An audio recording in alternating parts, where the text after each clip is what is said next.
Hello दोस्तों, स्वागत है आपका आज की करंट अफेयर की क्लास में। हमारा पहला क्वेश्चन है कि हाल ही में किस राज्य ने महिलाओं के लिए मुफ्त बस यात्रा योजना शुरू की है। तो मुफ्त बस यात्रा शुरू करने वाला राजस्थान राज्य है। आपको कमेंट बॉक्स में बताना है कि राजस्थान के मुख्यमंत्री का नाम क्या है। एक्सप्लेनेशन देखें आप, तो इसमें मुख्य उद्देश्य सबसे इम्पोर्टेंट है, ये महिलाओं को सुरक्षित और किफ़ायती परिवहन सुविधा प्रदान करना इसका मुख्य उद्देश्य है। इस योजना का जो लाभ है वो लाभ शहरी और ग्रामीण दोनों क्षेत्रों की महिलाओं को पूर्ण रूप से मिलेगा। इससे महिला सशक्तिकरण और जो सामाजिक भागीदारी है उसको मजबूती प्रदान होगी। नेक्स्ट हम क्वेश्चन देखते हैं कि ग्लोबल इन्वेस्टर्स मीट 2025 का आयोजन हाल ही में किस शहर में हुआ है। तो आप इसका करेक्ट आंसर बताएंगे मुंबई। ग्लोबल इन्वेस्टर्स मीट 2025 का आयोजन कहाँ हुआ है, तो आप बताएंगे मुंबई में हुआ है। इससे बेनिफिट क्या होने वाला है, तो ये आयोजन 10 जनवरी को शुरू हुआ। इस आयोजन का जो उद्देश्य है वो विदेशी निवेश को आकर्षित करना है। इसमें 50 से अधिक देशों ने निवेशकों के रूप में इसमें भाग लिया है। मुख्य फोकस के क्षेत्र में ग्रीन एनर्जी, टेक्नोलॉजी और इंफ्रास्ट्रक्चर शामिल हैं।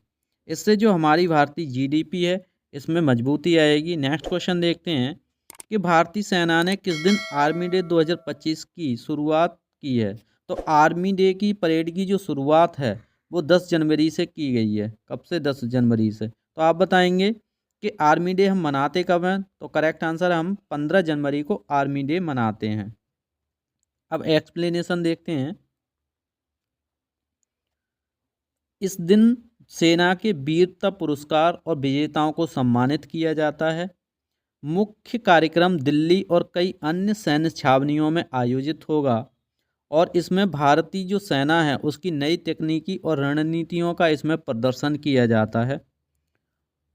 और इसको मनाते क्यों हैं, सबसे इम्पोर्टेंट है, तो आप बताएंगे इस दिन फील्ड मार्शल के.एम. करियप्पा के भारतीय सेना का नेतृत्व संभालने की स्मृति में ये मनाया जाता है। आपको याद रखना है, ये एक महान सेना नायक बोले जा सकते हैं भारतीय सेना के.एम. करियप्पा।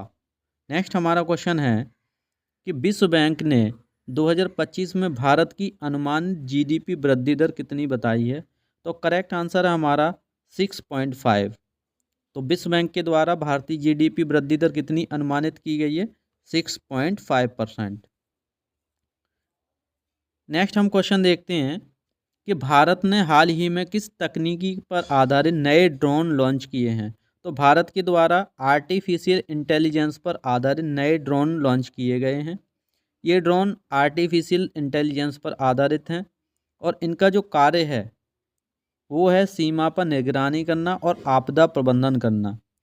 ये जो ड्रोन है वो आत्मनिर्भर भारत के योजना के अंतर्गत इनको बनाया गया है और ये भारत की रक्षा अनुसंधान जो एजेंसी है डीआरडीओ के द्वारा इनका विकास किया गया है। नेक्स्ट क्वेश्चन है हमारा कि भारत ने हाल ही में संयुक्त राष्ट्र शांति सेना मिशन में कितनी महिला सैनिकों को भेजा है। तो इसका करेक्ट आंसर है 100। तो भारत के द्वारा संयुक्त राष्ट्र शांति सेना मिशन में कितनी महिलाओं को भेजा गया है। तो करेक्ट आंसर हमारा हो गया 100 महिलाओं को भारत के द्वारा अंतर्राष्ट्रीय शांति सेना मिशन में भेजा गया है या शामिल किया गया है। इनका कार्य क्या होगा? इनका कार्य होगा नेतृत्व और सशक्तिकरण को बढ़ावा देना।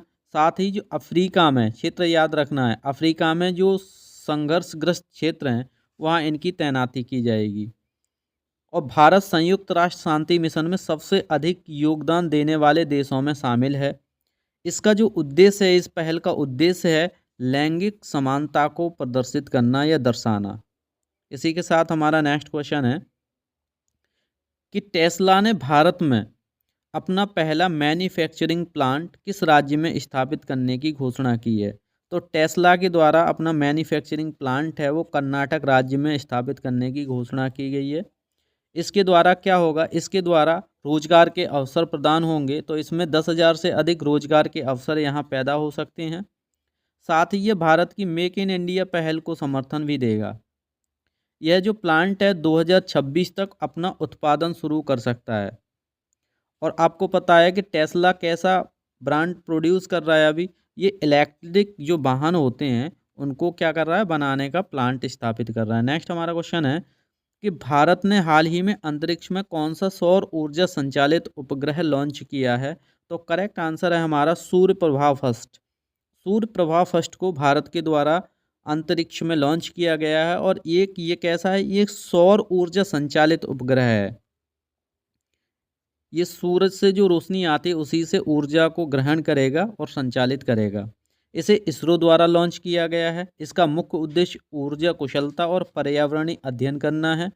यह उपग्रह सौर ऊर्जा के प्रयोग से ईंधन की खपत को कम करेगा। इसका उपयोग संचार और पृथ्वी निगरानी में किया जाएगा। इंपॉर्टेंट क्वेश्चन है, आपको याद रखना है।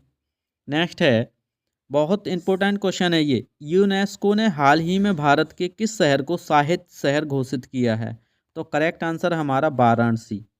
यूनेस्को ने वाराणसी को साहित्य शहर के रूप में घोषणा की है। अब एक्सप्लेनेशन देखते हैं। वाराणसी को यूनेस्को द्वारा साहित्य शहर घोषित किया गया है। यह निर्णय वाराणसी की समृद्ध संस्कृति और साहित्य विरासत के कारण लिया गया है। शहर का उल्लेख प्राचीन धार्मिक और साहित्य ग्रंथों में मिलता है। वाराणसी से कई अंतर्राष्ट्रीय स्तर पर कवि, लेखक और संगीतकार प्राप्त हुए हैं। 11वां खेलो इंडिया यूथ गेम 2025 की मेजबानी किस राज्य ने की है? करेक्ट आंसर है हमारा मध्य प्रदेश।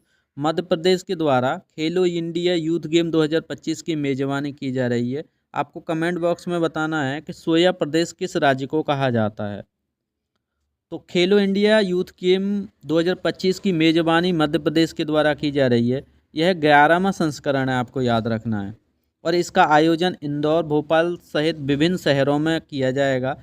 इसमें 10,000 से अधिक एथलीट इसमें भाग लेंगे और इसका जो मुख्य खेल है वो एथलेटिक्स, तीरंदाजी और कुश्ती है।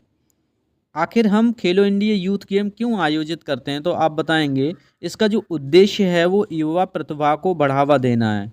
क्या है? युवा प्रतिभा को बढ़ावा देना।